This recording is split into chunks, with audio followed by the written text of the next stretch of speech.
Al teléfono estamos en comunicación telefónica con Jerónimo Echeverri, quien es licenciado en Economía y miembro del CREVA, quien ya pasó a saludar. Jerónimo, buen día. Joaquín Moral te saluda, ¿cómo estás?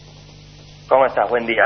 Gracias por atendernos y bueno, ya consultarte respecto a este número que han arrojado en su informe mensual respecto al IPC de agosto, bueno, un 5,3%, ¿qué es lo que ha arrojado este número? Sí, como bien lo marcás, hay una desaceleración respecto del guarismo del mes anterior. Tenemos una inflación acumulada en lo que va del año 48,3%, y un interanual de 65,5%. Y bueno, sí, respecto del mes anterior hubo una baja de aproximadamente un punto. Había sido un mes muy complicado en lo que tiene que ver con precios. 6,2% nos había dado el indicador el mes pasado, uno de los más altos de los últimos años. Así que bueno, este mes por ahí lo que estamos viendo es un poco, pasó la tormenta, digamos, del mes pasado y un poquito más tranquilo. Dentro de los capítulos que componen el índice, por ahí destacar lo de indumentaria, que estuvo alrededor del 9%, un capítulo que viene siendo de los más movidos, digamos, dentro del índice que confeccionamos en el CREVA. Y también, bueno, bienes y servicios varios, también alrededor del 7%. Y para destacar también alimentos y bebidas, otro de los capítulos que más nos interesa, por múltiples razones, bueno, 6% nos dio en este mes. Y bueno, más allá de la desaceleración que comentaba, como todos sabemos, este es un año inflacionario, en materia inflacionaria, superó las expectativas de absolutamente todos al inicio del año, ¿no? Porque ya estamos en, por ejemplo, una inflación núcleo, que es la que más nos hace, digamos, preocupar, entre comillas, ¿no? Que acumula más del 50% en lo que va del año y está sobre el 70% en términos interanuales. Sí. Entonces, bueno, son datos que por ahí no esperábamos ver al inicio del año y con el correr del mismo se van materializando y bueno, para seguirlo de cerca, porque bueno, son procesos que de a poco se van desarrollando y son masivos, ¿no? Para el poder adquisitivo de la gente. Sí, Jerónimo, bueno, mencionabas ahí la cuestión de los capítulos con mayores incrementos, indumentaria, bienes y servicios, alimentos. Bueno, consultarte cuáles son por ahí los motivos que impulsan estas subas. Bueno, a ver, tenemos mucho cambio de temporada en lo que es indumentaria. De a poco viene entrando la nueva temporada, ¿no? Con el cambio hacia la primavera. Esto modifica mucho lo que tiene que ver con precios de indumentaria. En lo que tiene que ver con alimentos y bebidas, un poco es la inercia también que venimos viendo a lo largo de los meses. Hay mucha variación en lo que tiene que ver con bienes y servicios alimentarios, ¿no? Pero estacionales, lo que tiene que ver con verduras, frutas, lácteos, bueno, distintos productos que están en este capítulo, que tienen variaciones muy grandes, de 2 dígitos en muchos casos.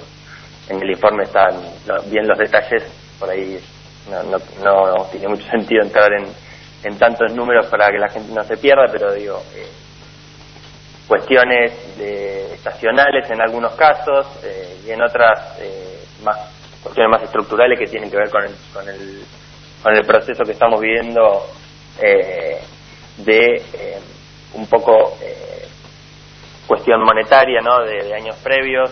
La pandemia hizo que digamos, hubo un poco de desorden en lo que tiene que ver con las cuentas públicas, y eso repercutió bastante en lo que estamos viendo en este momento, junto con también cuestiones ligadas al conflicto internacional de Rusia y Ucrania. Bueno, varias aristas se combinaron para que tengamos hoy este escenario, ¿no?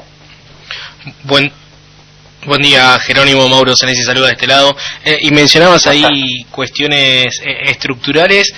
Con la llegada de Sergio Massa al Ministerio de Economía se conocieron algún tipo de recortes en el gasto, ahora anuncios de ingresos de dólares con distintos créditos con bancos multilaterales que estaban trabados al principio. Recuerdo una dura pelea entre Silvina Batakis y Claver Carone, quien era el presidente o quien es el presidente del BID. ¿Crees que estos nuevos mensajes que se le están dando al mercado pueden llegar a bajar un poco las expectativas devaluatorias y así ponerle menos o por lo menos que haya menos condimento para la inflación en los meses que quedan del año? Puede ser, a ver, perdón. Lo que vos marcás fueron algunas medidas que se fueron anunciando con la llegada del nuevo ministro. Algunas con más relevancia que otras, pero a ver, básicamente acá lo que nos interesa es en primer lugar poder cumplir con las metas que están establecidas con el acuerdo con el Fondo Monetario. Sin eso, digamos, macroeconómicamente hay varias cuentas que no cierran, entonces ese es el principal motivo por el cual el ministro tiene que lanzar esas medidas, algunas más efectivas que otras.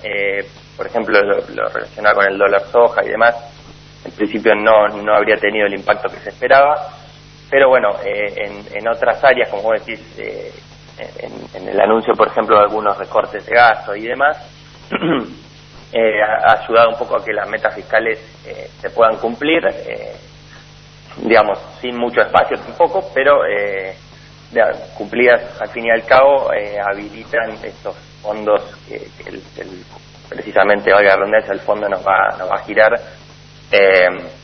en unos días, si es que todo sale bien, que estimamos que así sea, para poder engrosar un poco las reservas, que son por ahí el punto más débil hoy de lo que tiene que ver con el programa macroeconómico y la situación macro de Argentina, ¿no? Que tiene reservas en estado bastante delicado. Y bueno, por eso también estamos viendo un poco el aumento del ritmo de devaluación, de depreciación del tipo de cambio, que bueno, se ha acelerado en estos últimos días,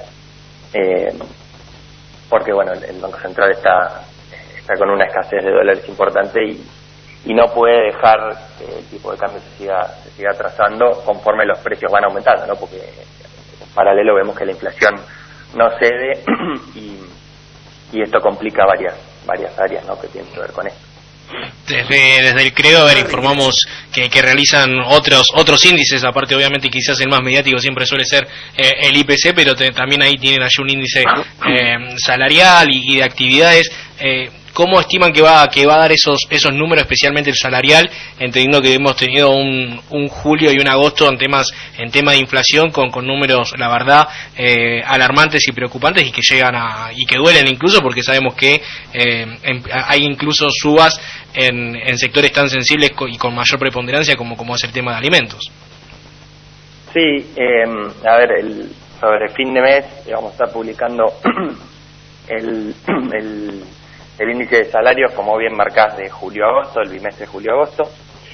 Sí, en julio la realidad es que con la inflación encima del 6%, hubo una baja del salario real, el poder adquisitivo del salario, y creemos que en agosto puede haber llegado a compensar un poco esa baja con la desaceleración que comentábamos al inicio de la nota.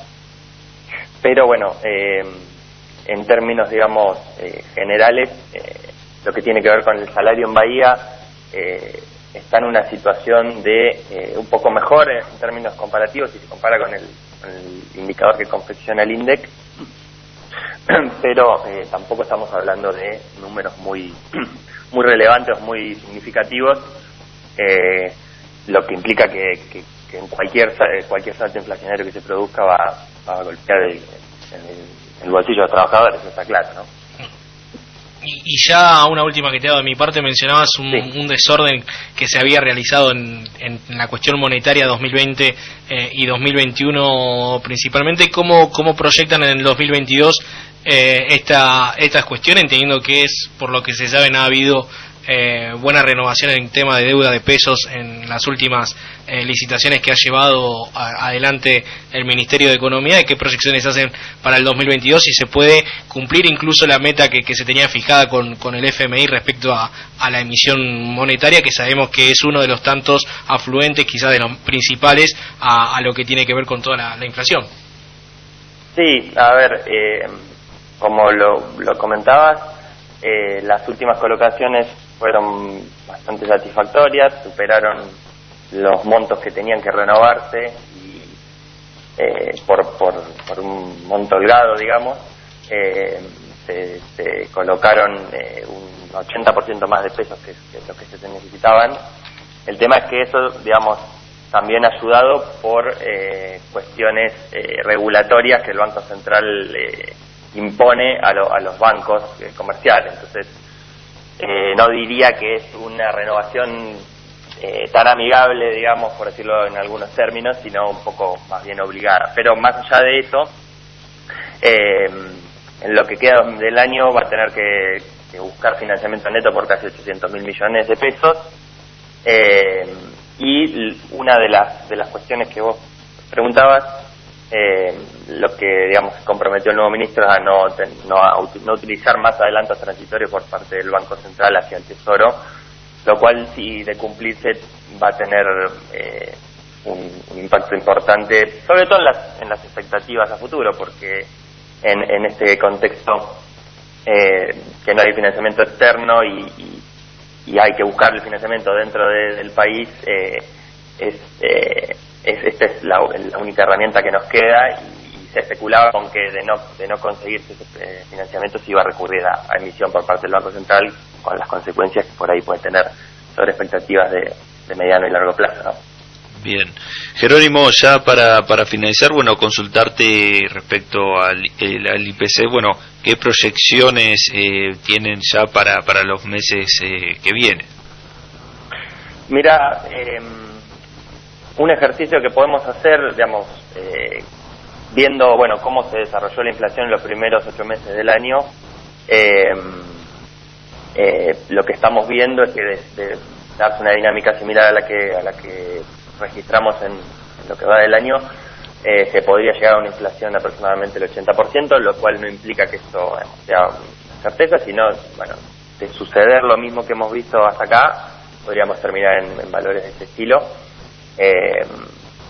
Pero bueno, es difícil de asegurar porque en los próximos meses, como todos sabemos, viene la actualización de varias tarifas de servicios públicos conforme lo anunciado, ¿no?, de la gradual reducción o eliminación de algunos subsidios, según sea el caso de cada hogar o cada particular, y eso va a impactar obviamente en el índice de precios, y veremos cuál es la magnitud de este impacto a fin de cuentas, ¿no? Eso lo vamos a saber dentro de un tiempo cuando sucedan estos reajustes, digamos, las tarifas.